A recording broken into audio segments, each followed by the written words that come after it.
और वो बोला कि हमें लगता है कोई वैष्णव अपराध बन गया। क्यों? नहीं, ये शरीर में। अरे बावरेपन में हम कह रहे शरीर रोग से ग्रसित है तो बुद्धि को तो स्वस्थ रख ले। बुद्धि रोगी हो गई तो शरीर स्वस्थ होने पर भी महान नरक जैसा उसको दिन और रात व्यतीत होता है, नारकी भोगों का चिंतन करते हुए। कोई अपराध तब बनता है जब अहंकार होता है, ध्यान रखना।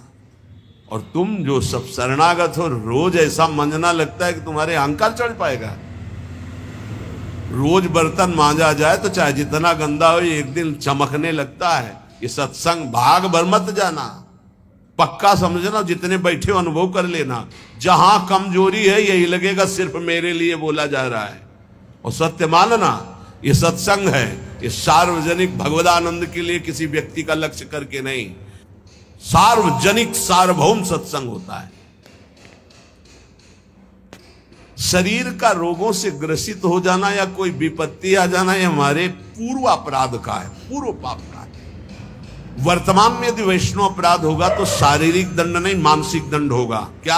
आपका भजन रोक दिया जाएगा। तत्कालिक आप बहुत शुद्ध वैष्णव पवित्र हृदय के हैं, अगर कोई त्रुटि हो गई तो तत्कालिक दंड मिलता है। खोपड़ी दीवार में लग गई, चबेटा लग गया, दांत से जबान कट गई, अचानक कोई ऐसी घटना घट गई, थोड़ी मोड़ी चोट, ऐसा असाध्य रोगों का सृजन पूर्व शरीर रचने के पहले ही होता है, जो पूर्व पाप से है। आज हम भजन कर रहे हैं, लेकिन पूर्व पाप रचित इसमें जो सृजन किया गया रोग वो पहले का है, आज से थोड़ी उत्पन्न हुआ है। तो साधक को बहुत विवेकवान रहना चाहिए, नहीं तो अब हमारा शरीर अस्वस्थ और बुद्धि अस्वस्थ, यही मूर्खता नहीं। शरीर स्वस्थ और बुद्धि स्वस्थ है तो हम परमानंद में मगन, ठिंगे पे रखा है। हमारी बात को समझना। हमारी बुद्धि भगवदाकार है तो पूरे शरीर में कीड़ा पड़े हो, गलता लगाओ तो कुछ फर्क नहीं है। और बुद्धि विषयाकार है तो चाहे एसी में बैठे हो जलोगे, देखा है। इन समस्याओं का समाधान करने के लिए ही अध्यात्म है, रुपया नहीं है, पद नहीं है। समस्त समस्याओं का समाधान अध्यात्म से होता है, विवेक से होता है। ध्यान दीजिए, परमार्थ पे चल रहे हो तो महारंकत्वे वा परम विभवे, हमारे कदम नहीं रुकेंगे, चाहे हमें ऐसी परिस्थिति दे दी जाए कि भोजन के लिए भी तरसने लगे, और चाहे परम विभवे। ऐसा होता है, ये ना सोचे दोनों बातें होती हैं। एक है चक्रवर्ती सम्राट अम्बरीश जी महाभागवत, और दूसरे चीदर चिदरानी जी महाभागवत, जिनके यहां अतिथि पीपा जी सीता सहचरी आते, वो अंदर जाकर अपनी पत्नी से कहते कि आज तो बहुत बड़ा अनर्थ हो जाएगा। उनका क्यों भगवान?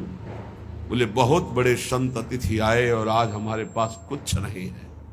जरा विचार करना, उनके घर में दरवाजे और खिड़की भी नहीं रह गई थी। क्यों? संत आते तो खिड़की बेची आए, 4 मुट्ठी चावल उबाल कर उनको पवा दिए, दरवाजा बेचे। मिट्टी का पात्र था जिसमें रसोई अमनिया करते थे, कुछ नहीं रह गया था जो बेचा जा सके। एक वस्त्र शरीर में था चिदरानी जी के। उन्होंने कहा भगवान अतिथि भूखा नहीं जाएगा। पढ़ के देख लो, भक्तमाल जी में श्री नाभा जी ने चरित्र लिखा, जो दिव्य दृष्टि संपन्न महापुरुष। कहा कैसे? बोले वस्त्र है ना कुछ तो बिक ही जाएगा, तो अतिथि को कुछ ना कुछ 4 मुट्ठी चना ही मिल जाएगा। अतिथि तो भूखा नहीं जाएगा, संत तो भूखे नहीं जाएंगे। और महाभागवत, जिनके दर्शन करने द्वारिकाधीश के दिव्य दर्शन करके सीता सहचरी और पीपा जी आ रहे हैं, उनके दर्शन करने। स्थिति क्या है? खाने पीने की तो बात जाने दो, पहनने के लिए भी सीधे वस्त्र नहीं। एक ही वस्त्र था चिदरानी जी के, उतार के दे दिया। बेचा जाके जो कुछ बिका, जो कुछ भी रूखा सूखा पत्तल में लगाया, और बाहर पीपा जी सीता सहचरी के साथ पाओ भगवान। वो समझ गई, स्थिर महारानी थी, बहुत प्रवीण, समझ गई कि भोजन देख के समझ गई कि स्थिति क्या, और घर देख के उनकी वेशभूषा, तो उन्होंने कहा कि भक्तानी जी को भी बुलाओ, चारों बैठ कर पाते जो भी है। वहां नहीं नहीं आप पाइए, वो तो रसोई में है। तो उनका फिर क्या होता, मैं रसोई से लिवा लाती हूँ। अब उनको अगर पीपा जी कहते तो शायद चीदर जी कहते कि आप रुक जाओ, लेकिन सीता सहचरी जी तो सीधे रसोई में गई तो दिगंबर बैठी थी, समझ गए देखते। अंदर घर का हाल देखकर उनको आंसू आ गए, क्योंकि महारानी रह चुकी है वो स्वयं, तो परम वैराग्य से रहती थी, टाट लगा के, महारानी होते हुए भी टाट लगा करके भगवान की भक्ति में। सीता सहचरी जी बहुत ही ज्ञान संपन्न देवी, देखते ही उनको समझ में आ गया कि वो अकिंचनता की हद है इनके घर में, खाने के लिए दाना नहीं, कहीं कुछ नहीं।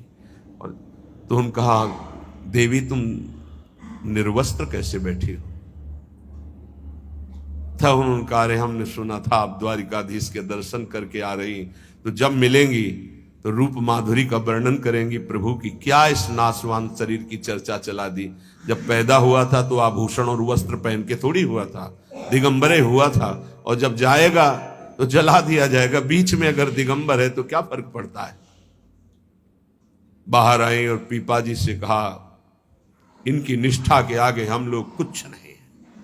उनको था कि राज सुखों का त्याग करके कष्ट पूर्वक भगवान का भजन करते हैं, ये अद्वितीय रहनी है, पर उन्होंने कहा जो चीदर चिदरानी जी की रहनी, उसके सामने हम कुछ नहीं है। पूरी स्थिति बताई तो पीपा जी कांप गए। ऐसी स्थिति देखो, महारंकत्वे, अम्बरीश जी चक्रवर्ती सम्राट, परम विभवे, ये भक्तों में दोनों स्थितियां पाई जाती। इन स्थितियों से भक्ति का कोई संबंध नहीं। ये पूर्ण पुण्य का संयोग बनता है तो मान वैभव संपन्न है। एक अकिंचन भाव से रह रहा है, नहीं है उसके पास, तो ये भक्ति से तुलना नहीं की जा सकती। इसकी भक्ति कमजोर है, इसके पास वैभव नहीं, उसकी भक्ति बहुत जोर है क्योंकि उसके पास वैभव नहीं। महारंकत्वे वा परम विभवे, भक्ति से इसकी तुलना ना की जाए कि उनकी भक्ति जोर की है, खूब सुख संपन्न है, और उनकी भक्ति रंग नहीं ला रही। देखो खाने पीने की भी व्यवस्था नहीं, भक्ति का रंग अलग होता है। देखो चीदर चिदरानी जी और देखो अम्बरीश जी, दोनों महाभागवत, एक चक्रवर्ती सम्राट और एक खाने को भी नहीं, दोनों महाभागवत। ऐसे ही आप जब भक्ति के मार्ग में उतरे तो महारंकत्व हो सकता है, ऐसी परिस्थिति आ सकती है, हिम्मत मत हारिए। ये जरूर ध्यान रखिए कि अखिल विश्व ब्रह्मांड की रचना एक पलक झपकते जिस मालिक ने की उसका मैं दास हूं। इसी ठसक में नरसिंह मेहता जी का भात द्वारिकाधीश ने स्वयं भरा, और सब जानते हैं सोने चांदी की वर्षा करवा दी। उनके लिए कोई दुर्लभ बात है क्या? वाह बहुतरे सुखे वा दुखे, भक्ति मार्ग में चल रहे तो हो सकता है सुख विधान चालू हो जाए, हो सकता है दुख विधान चालू हो जाए। ये बीमारी, ये परेशानी, बहुत इसमें हिम्मती चाहिए और सत्संगी चाहिए, तभी आप निकल पाओगे, नहीं तो फिसल जाओगे पक्का। ये मार्ग परम पद का है, 84 लाख योनियों से मुक्त होना खिलवाड़ नहीं है। इस जेल से भागने के लिए कोई भी दरवाजा नहीं, एकमात्र मनुष्य दे, और मनुष्य दे सत्संग के द्वारा इससे निकल सकते हो, अन्यथा कोई उपाय नहीं। साधन को हरि भजन है, कै सत्संग सहाय। सुखेवा दुखेवा, बहुत हिम्मत, भारी से भारी सुख का विधान मिल सकता है, नाम मत छोड़ना, भजन मत छोड़ना कि हमारी पूर्ति हो गई, जो चाह मिल गया, फिर भी फंस जाओगे। और दुखेवा, अरे जब से भजन शुरू किया बड़ा दुख आना शुरू हो गया, नहीं, ये मार्ग की सुख दुख वृत्तियां, इनमें अपने परमार्थ को मत रोक देना, आगे बढ़ो। एक आगे ऐसा स्थान है जो सुख दुख दोनों से परे महान परमानंद स्वरूप है। ये छोटी छोटी वाटिकाएं हैं, कहीं सुख की कहीं दुख की, भ्रमित मत होना। यशस्वी बहुले था अपयशस्वी, हो सकता है तुम्हारा भजन ठीक चल रहा है, यश शुरू हो गया, और या हो सकता है अपयश शुरू हो गया, दोनों बातें, निंदा होने लगी। तो यश होने लगे तो उसमें खुशी नहीं मनानी, और अपयश होने लगे तो दुखी नहीं होना। वैसे अच्छी बात यह है कि अपयश होने लगे तब खुशी होना चाहिए। बड़ी कृपा हरि की, अब कोई प्रणाम करने नहीं आएगा। राधे श्याम जी धर्म मनावे चले जाओ, कोई नहीं देखेगा। जब कबीरदास जी ने देखा कि बहुत यश हो रहा है तो संतों की युक्तियां होती हैं। काशी की एक वैश्या के पास गए, वैश्या ने देखा कबीरदास जी आए, खड़े हो गए, प्रणाम किया। महाराज पहली प्रार्थना कि आप जल्दी यहां से निकल जाओ। उनका क्यों? अरे बोले इस गली में खड़े होने का मतलब है कि निंदा होना। आप महान संत हैं, आप